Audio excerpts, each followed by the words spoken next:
Look, all right, 333 review, right? Now, I'm going to start with this. Does Loki get dribble past here or not? You tell me. I do love that Rin uses the skill that Sai used against him. Although, again, this does raise my question: can similar skills of lower levels of play be reused and everything? I still don't understand that bit, and there's a bunch of stuff I still don't understand about Bluelock that I'm hoping that people can explain to me. And for once, don't be condescending in the comments. It wouldn't kill you, okay? Anyway, Rin gets past Loki. That's clear. We've seen Loki be dribble past in this game, and the whole notion that Loki isn't trying, I do kind of subscribe to a little bit, kind of slightly because of the sweat scaling from Eric, because I do slightly believe in that. Like, obviously, if there's more effort being shown, like, would kind of sure just be like, oh yeah, I'm gonna show Usagi being drenched and soaking in sweat, but like, it goes fine because I couldn't be bothered. So I think there is an element to it. There's an element. There's so many subtle things in the manga that Kaneshiro wants us to pick up on. And to be honest, we could be overthinking things, and that's probably the whole point of the manga. But I do slightly think that that's something I would like. I kind of subscribe to. I do kind of believe in that a bit. Anyway, as we've seen, even if you get dribble pass, you recover. You don't just lie on the ground like Akashi used the showering gun on you. So I don't like. I'm gonna stop speaking. Oh no, actually, I have more about this later on in other chapters. But that's gonna be my main point. That's my main point, all right? This whole he didn't get dribble pass because he wasn't on the floor thing. It doesn't make sense. You sound stupid. Anyway, Rin being caught up to Loki's speed, and now if we look at the next chapter, right? You can see that once Loki catches up to someone he's faster than, he's right there. He's right next to him. And this is kind of like a consistent thing throughout. That's shown. If you're not as fast, like Layden wasn't as fast as Chigiri, so he wasn't like side by side with him. Layden was still slightly behind Chigiri. When Chigiri was running after Loki, Chigiri was still slightly behind Loki. So, and now where Rin is not able to blitz past Loki, Loki matches him. Again, when Shida was running forward, Loki matched him. Speed is shown very easily. It should not be that hard. I know we all have our agendas to push, but sometimes let's use a little fucking common sense, guys. Okay, that's all I ask. And I'm aware that I don't use common sense sometimes, but still, Chigiri's don't be downplaying my goat Chigiri. Chigiri's not even my favorite character, but hey, there shouldn't be any Chigiri slander coming from this game. Moving on to Ugo's interception.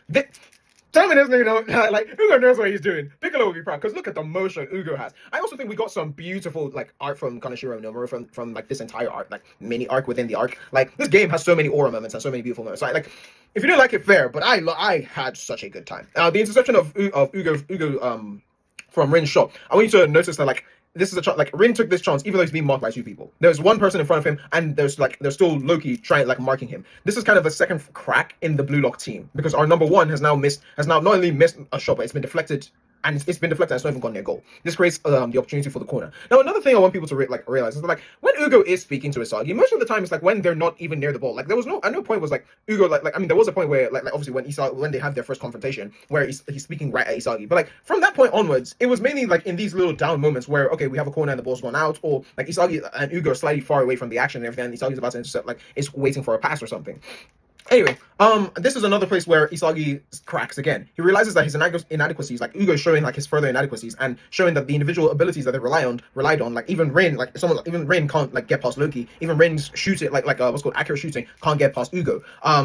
He's relying that he's seeing that like Bachira is dribbling, Chigiri's speed to break lines, like their abilities have all been planned for, and Hisagi is like now thinking, what the hell can I do? Because Ugo's just debunked me basically, and the entire team of the entire France team kind of knows that this team kind of functions with my ability to manipulate plays and kind of see the outside see the outside perspective. So if Ugo's pressed me on that like 15 minutes into the game, we don't really have a time frame of reference, but like that was at the start of the game. If Ugo's pressed me for that, what else do I have? This is where Isagi's imposter syndrome and Isagi's anxiety starts building up further because he's more thinking I need to prove myself useful. He doesn't kind of want to go back to what he was in Bastard Munchen when Kaiser was the head of the team and Noah was only giving him little minutes and everything.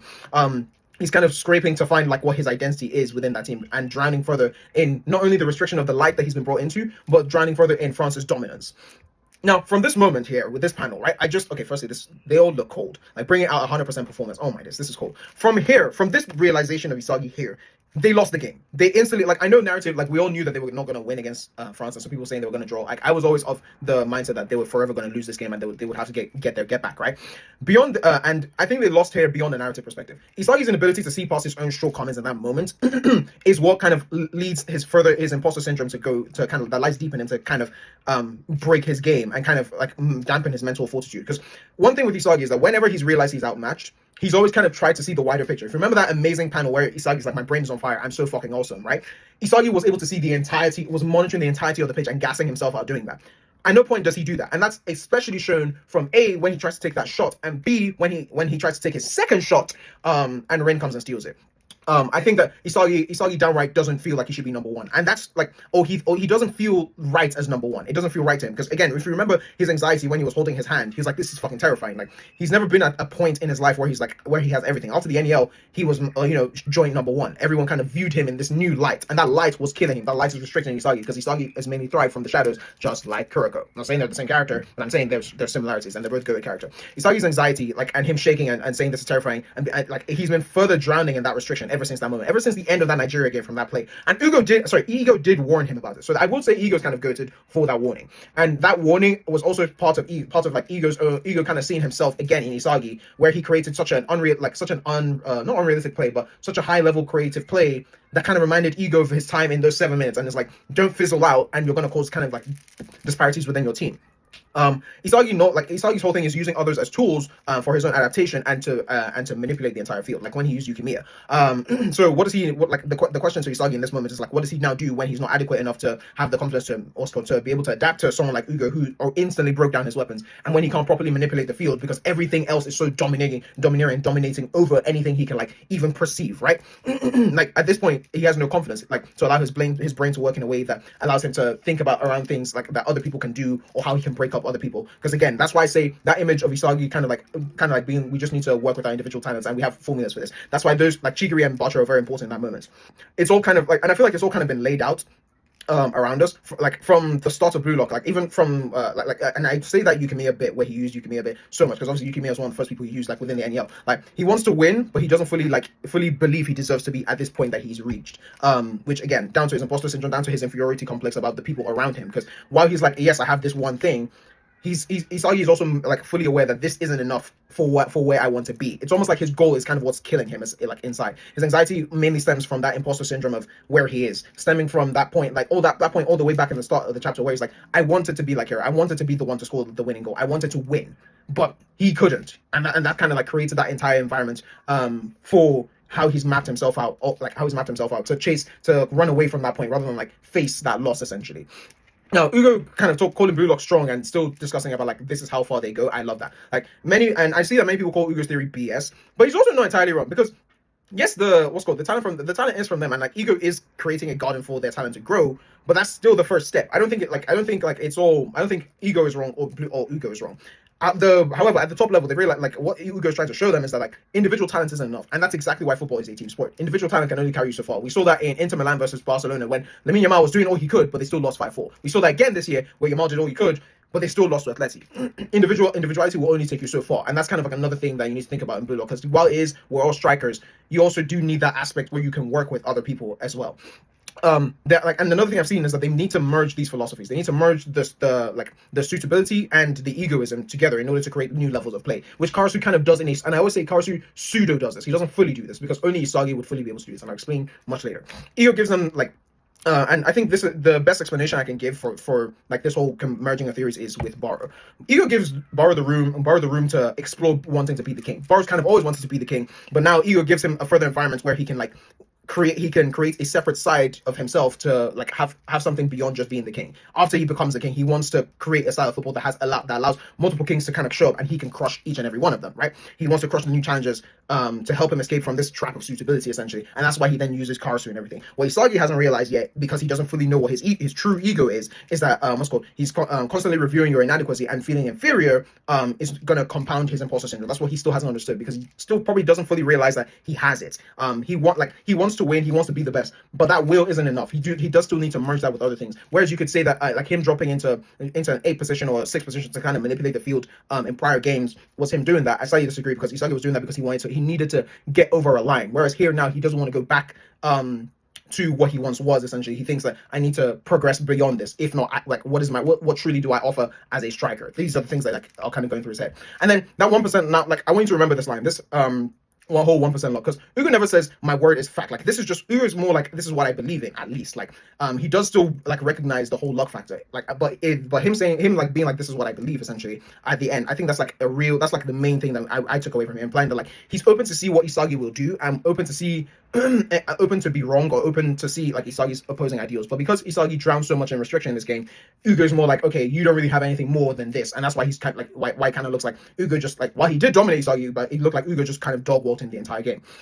And I think this part, the whole look back to of 346 just kind of made sense to me, at least, like narrative wise, because Ugo's outlined that like Isagi's lock is what's carried them forward, and I love that. That's what then makes them that like that's what kind of leads him onto the path to fail again. Because while his luck does let him move past it, he's going too deep. He's still steeping himself in Ego's philosophy, not allowing himself to grow further from that philosophy. Still trapping himself, and that's why he ultimately fails. Even further, I want you to remember that like Bluelock is a sports manga, right? It's a sports manga. It's a sports manga, but it's also adapted with it kind of mixing with a psychological thriller. So these things, like, you also see key elements from this bit. Ugo here seeing Isagi like Ugo here seeing Isagi fall for these taunts and everything, and seeing Isagi lash out because his teammates' abilities have been nullified, and like he's broken down Isagi's Isagi's like main abilities and main weapons. Like, it's all a defense mechanism, and that's where the psychological part comes from. It's all a defense mechanism for Isagi lashing out and wanting to be like, no, I don't care about your philosophies. Whereas prior to this, Isagi would have rejected other people's philosophies through his actions. Isagi's rejecting these through his words now. He wants to fully believe that he can be this number one, fully retain this spot, even though that's what's killing him, essentially. That's what's breaking down his character and sinking him. And I think this little interaction with him and Ugo is mainly to show us the kind of like, in life, sometimes you have situations where you can't, like, where you're caught out and you don't really know how to move forward. And sometimes some people, rather than like double it, rather than like reassess and taking a step back to have a cool head, which is why I think Rayo is very integral to this game, and like what Rayo shows us is very important. That sometimes you need that level head, you need that cool collection to be able to recollect yourself and rethink everything that's happened. Isagi doesn't calm down. Isagi lashes out to prove that his ideology, like prove that what he everything he's done that got him up to this point is real. Everything that he got up to this point, all his struggles to this point, like, they matter, and that's what's going to help him go forward, rather than accepting like the possibility of something else that would drive him forward. So again, you could call all this yap, but I think that I just firmly think that like we need to think about Bluelock from like an all round, not just narrow perspective of it just being sports, you know, or just being hype and aura moments. Because while yes, Shido do be summoning his crazy stuff and Charles is doing other crazy insane things, at the core of it, it does show us the duality of characters, and does show us like these deep themes. Now, the chains of Isagi to Bluelock, I think this is beautiful. If I stop growing, if you stop growing, will this team collapse? Now remember this, Ugo's kind of laid all this out bare for us, right? Isagi has been on the constant decline since like since his anxiety flared up again, right? And his reaction is to lash out. His reaction is to panic, and he sweats even more due to this restrictive pressure that he's not used to feeling, right? That he's not used to being in this number one limelight. This is the first real time, maybe kind of since Nigeria, but even against Nigeria, he was playing with Rin. Like, he is still playing with Rin, but like Nigeria never gave him a reason to be restricted. At that point, he was only being restricted by himself, but he wasn't fully aware of it. Now he's restricting himself, and France as a collective are restricting him, and he feels this pressure of, if I can't think of ideas, I'm useless. I have no other value to this team. I can't mark people that well. I'm not able to fully track back and, like, sprint forward and stop Loki. So what do I do when these? I'm not able to tackle Charles and get those and make those line breaking passes forward and everything, right? So Isagi kind of like going through this downward spiral of like, there's so much I cannot do, and he's in a symbiotic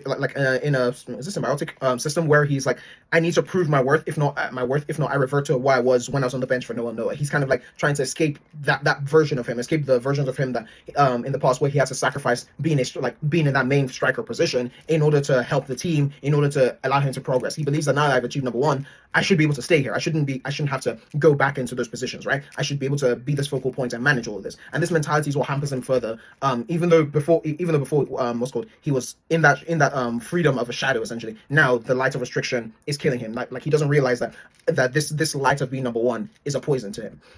And further again, like, the fact of the matter is, Ugo technically is right? It doesn't mean you can't, like, what Ugo is saying is that he's not saying you can't aspire or dream for things, because Ugo wants to win the World Cup 4 times. That's a crazy dream, and like, Isagi also realizes that, right? That like, he does still have a burning ego. He has a defined ego. But he's saying, he's not saying that you can't live for things outside of your absolute, but on a fundamental, but let me give an example, right? In a real life, like, a situation, right? Let's say you're in school and you're told you're suited to STEM. It doesn't mean that, in your life, you're never going to, like, there's something wrong with you pursuing arts, right?